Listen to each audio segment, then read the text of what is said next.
Yeah, buddy. So, hey, like the segment we've done all year, my guy Alex brought us his different linemen that he was looking at through the year. The Paris Johnson, Northwestern Skowronek. Is that Sklonsky? Yeah. You know what I'm saying? Broderick Jones out of Georgia. Yep. A lot of these guys. So we're gonna dive right into that and look at it. This is the position. We know about the running backs, my favorite. You know about the quarterbacks, but let's be honest. None of us could do anything at those positions without guys like this. O-linemen, the personal protectors, guys that literally paved the way for us. Now, let's talk about it. We know the big names. We know the Paris Johnson, Sklonsky, like you said, Broderick Jones, some of these things. Talk to me about who's at the head of the list. Who is the one that could potentially come off in the top 10, maybe in top 5, if that? I think there's 2 in that 6 to 10 range as of now. My number 1 tackle is Paris Johnson Jr. Out of Ohio State.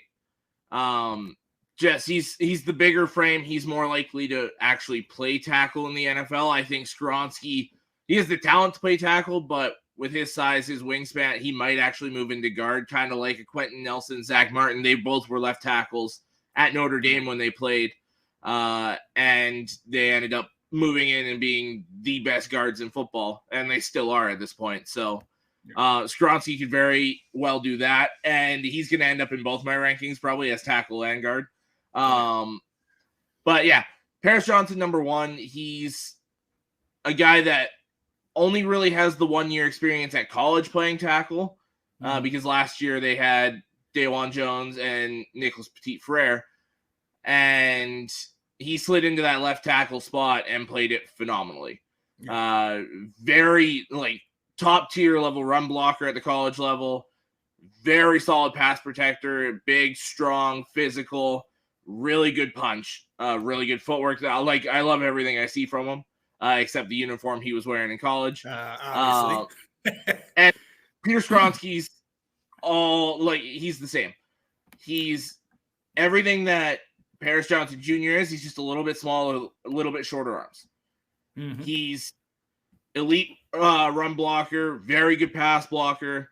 I mean, Sklonsky, like the guy a couple years before him in Rashawn Slater, is taking on some of these guys that were like Aiden Hutchinson was the 2nd overall pick last year. Sklonsky went toe to toe with him. Yeah. It's just they're going against elite pass rushers and holding their own. So Sklonsky is very quick off the ball, nasty punch.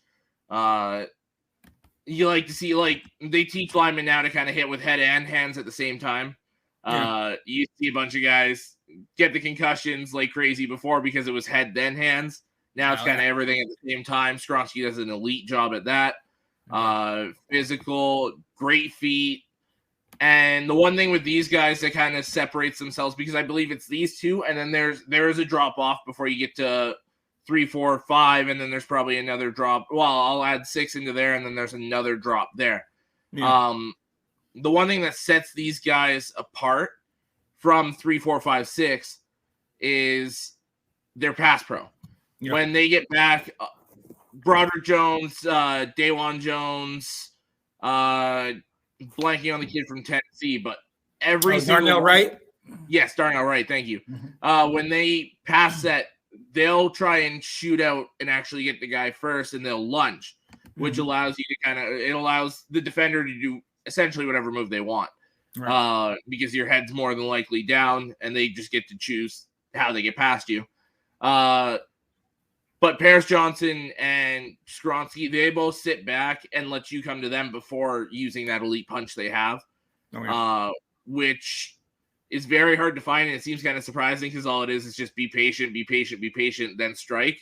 Yeah. So many guys are just trying to get at the guy first, that they tend to lose the battle. Right. So, and their size helps with that. Both of them being over 300 and over 166 and 164. They're a big mountain of men. It's surprising with Sklonsky though, because he's got the guard-sized arms. He doesn't have the tackle-sized arms. Yeah. So it's almost even more impressive that Sklonsky's so good at that timing and letting the guys come in and then getting that punch, especially on the edge.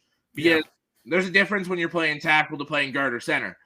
9 times out of 10, you're on an island. It's one-on-one you against that end. Where typically at the guard, you have help from a center, or if the tackle doesn't have anybody, he'll come in and shoot. Where the tackle, it's one-on-one. It's essentially the offensive variant of playing a corner. Yeah. You're on your own. If you get beat, all eyes are on you getting beat. Yeah.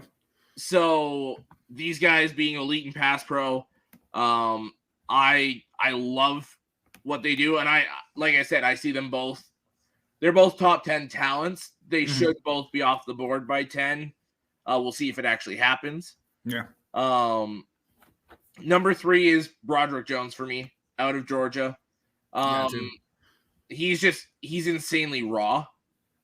But what he showed at Georgia was periods of absolute dominance. Yeah.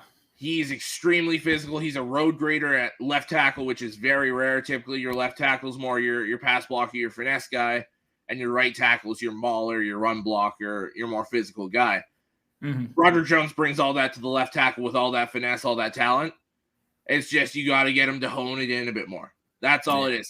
He's absolutely a first-round prospect. He should be gone by 20, probably even gone by 15 realistically. Especially with the fact that so many teams need tackles this year.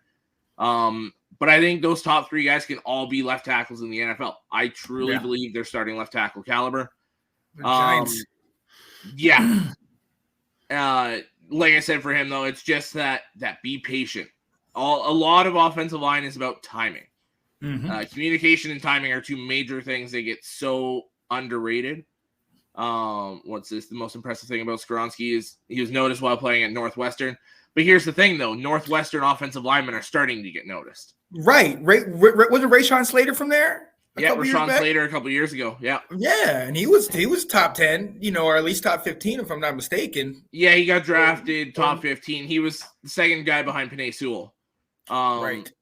But I mean, those guys were 1A, 1B.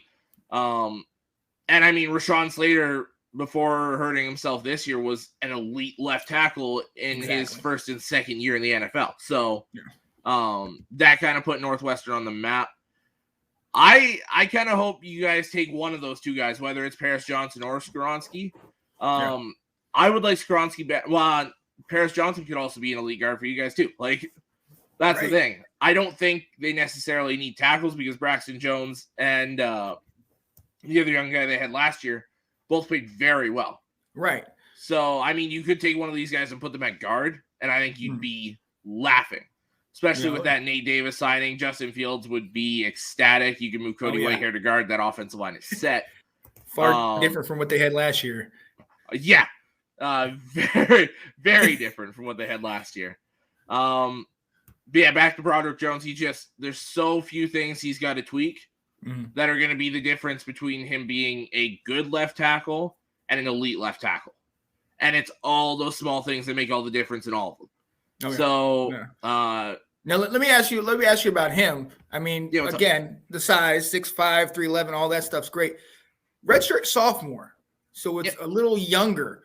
Are we like? I mean, and to your point, saying that he is extremely raw, is this somebody that it needs to be on a more established team to take a chance, or is it somebody that an early team that's struggling can say, hey, let's give him a shot? I think if you get him in that 11 to 20 range, I mean, you look at the teams that are picking there. Tennessee, maybe I'd probably stay away from him if I was Tennessee personally. Although if he's the 3rd tackle and both tackles are gone top 10, then I absolutely would take him. Then you've got Houston. Their tackles are set, so I think they need more interior than tackle. Right. Unless they actually trade Laramie Tunsil like they're talking about, then they definitely need a left tackle. And then 13 for now, you have the Jets. It's probably going to be the Packers. Yeah. Which they could go left tackle and move on from Bakhtiari. Wouldn't totally shock me. He's been injury prone the last few years. Right. And he costs a lot of money. So is there any chance Bakhtiari goes over in some kind of the deal? I didn't see him on the wish list. Yeah. He might. but I'd say it's unlikely. And then for me, the sweet spot is New England. Yeah. New England, as of now, definitely needs a left tackle. Isaiah Wynn hasn't re-signed, and it'd be kind of cool to go one Georgia tackle to the next. But they might need both tackles if they decide to move on from Trent Brown, which is still in play from what I've been told. Bucks could definitely use a tackle. They can use it. They need it. Yeah, they need a right tackle. And here's the thing: all these guys, it's kind of rare to see guys that can move left to right tackle. Right. Skronsky can absolutely do it. I think he could play all four spots. I'm not sure about center. Center is a tough one to do. Oh yeah. But all four, like all guard spots, all tackle spots, he can absolutely play. Paris Johnson's the exact same for me. I think he can play all four.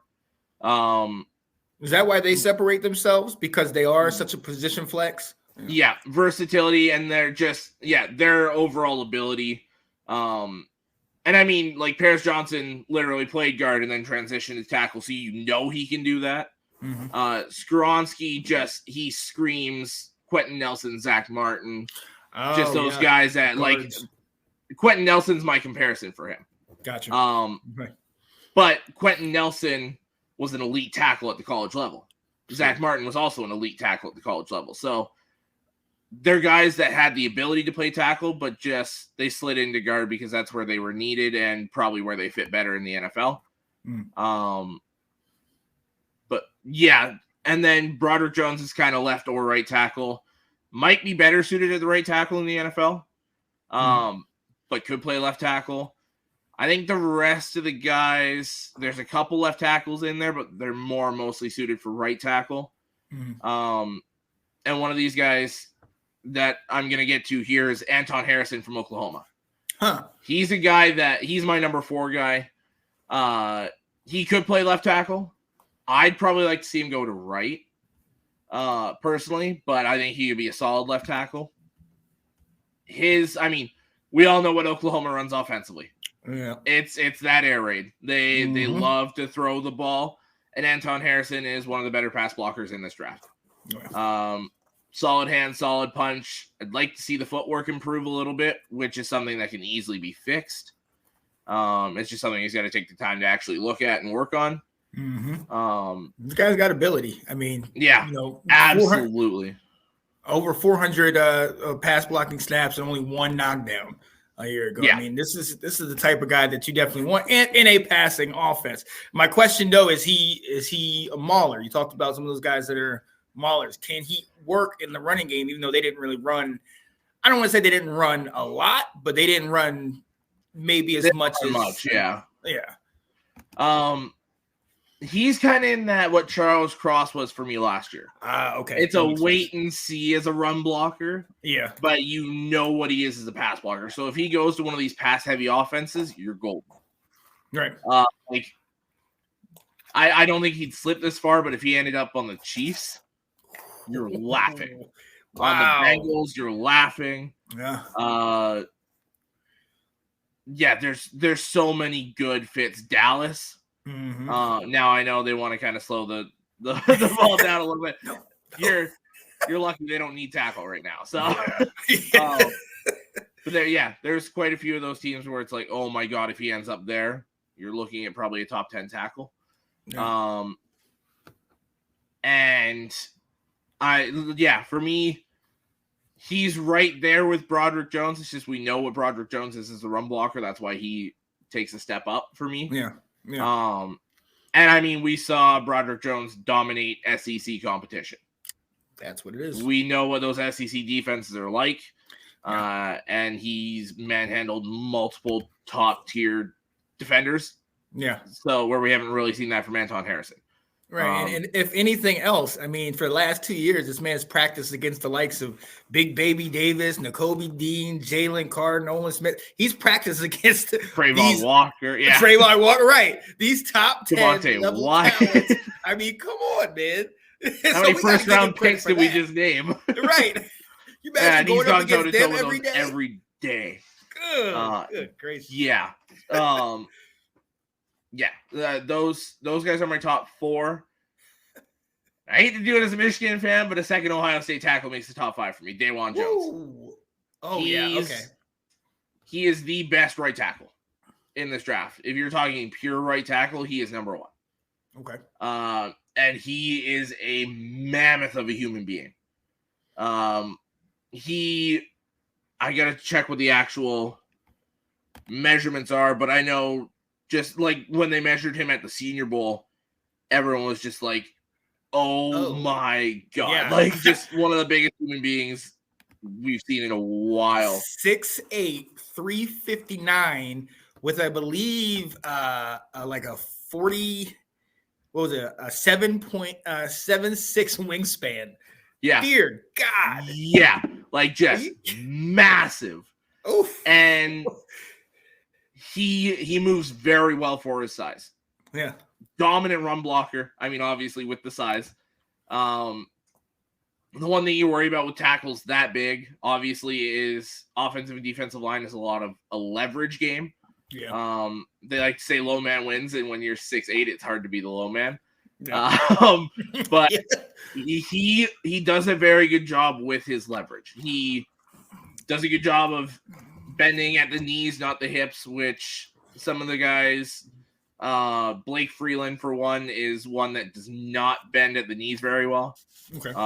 I've knocked him way down my board because of stuff like that.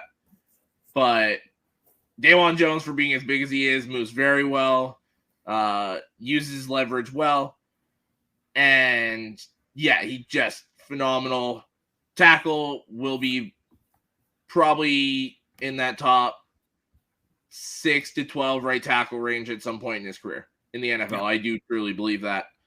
And then from there, there's a couple more before it takes a big drop, in my opinion.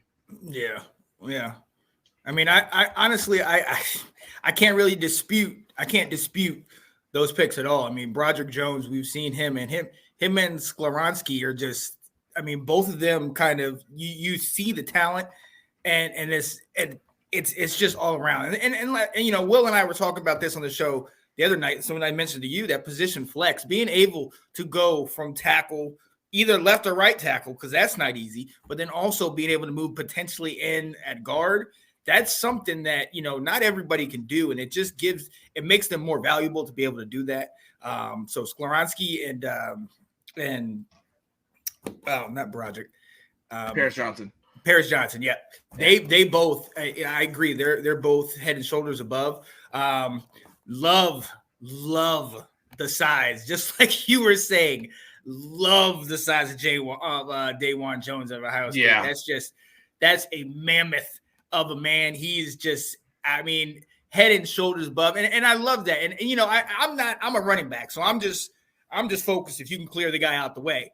But I love that you're saying that he bends at the knees and he's got the wingspan, so he can reach down and get them. That's something to me that I really looking forward to see in the league and see how it translates. Somebody that I've really picked up this off season, and I don't know if he'll be a tackle. I know he played tackle, but I don't know if it was going to be it. Cody Mock. Cody Mock. Dakota State. Yeah, man, come on, my guy. He's my number 7 tackle right now. Yep. Yeah, I love him. That's been somebody, as soon as I saw his tape and as soon as I kind of watched him, I was like, oh, Washington, let's go. Pick him up. So he sneaks into my 5, and that's just a personal preference, just because I just love – I just love he's – you talk about a mauler, just somebody that just going over guys. He's gritty. Yeah, and see, that's something that I'm just like, as a running back, I'm like, go pave the way. I'm following you. I'll put my hand on your jersey. You paved the way. So up. I don't want to hear it, Johnny. He ain't going to you guys. He's coming here to protect our quarterback. So I think both of you are going to have to trade up in the second round to get him. Yeah. I think he's gone by 40, 45. Yeah. He's going to go early because I think his stock is definitely rising. It's definitely moved up. But yeah, those are my top 5. And I think outside of those top 2 that you were talking about, the other 3, are they franchise I don't want. Okay, I'm gonna liken it to your guy, Panay Sewell. That definitely was a turn for your franchise because that solidified that line. And as you saw last year, even though your coach didn't know if he called the play or not, the boy can catch too. Yeah. So I don't know if you saw it. I think it was on Instagram or Facebook where they showed like all your weapons. And it was like Jameson Williams and Amon Ra and all this stuff. And then at the bottom it said O lineman and tight end, Panay Sewell. I love yes.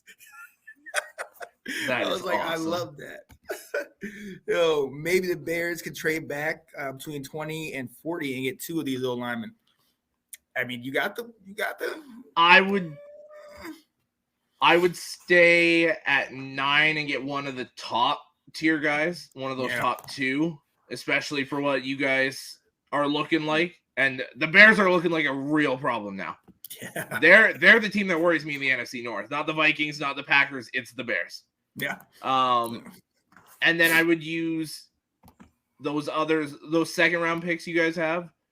Try and move up into that 20, 25, maybe 30 range and grab one of those other guys. I agree with that. Absolutely. Mm-hmm. But I definitely wouldn't trade back, though. I'd trade up.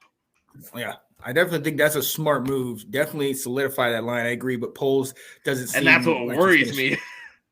Oh, yeah. Come on paper, y'all are looking good, Chicago. Shout out. Like, I see y'all, see what y'all are doing. Nicholas Rosario got jokes acting like they can't go get whatever they want. Well, see, here's the thing.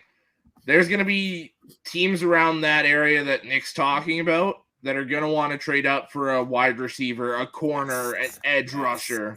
Yes. Like there's going to be teams that are scared to run on those positions is going to start, and they're probably going to start a run on them. Like we looked at last year with the wide receivers. Yep. Drake London went at 8. Then New Orleans traded up to 11 or whatever with you guys. We traded up to 12. Like it started a run. So I think that very well happens this year. And I'm looking at corner, offensive tackle, wide receiver. I think there's going to be a run on one of these positions in that 10 to 25 range. And that's why we wanted to talk about this, especially being O-lineman. We already know running back is one of the top tier positions. Quarterback is obviously that main focus. We saw what the Panthers did, traded with your Bears, Nicholas, to get up to that number 1 spot. But this is one of those positions that is just like you said, over the last couple of years, we've started to see a lot of names raise up into the draft to the point where in the last couple of years, you had a couple guys go in the top 5. You had a couple guys over a couple of years go in the top 10, top 15. And these are legitimate pieces that are solidifying these lines. So thanks for watching. If you like that clip, be sure to check out the other great content from the Let's Talk Football community. And as always, please like, subscribe, and hit that notification bell so you'll be notified when more great content like this becomes available.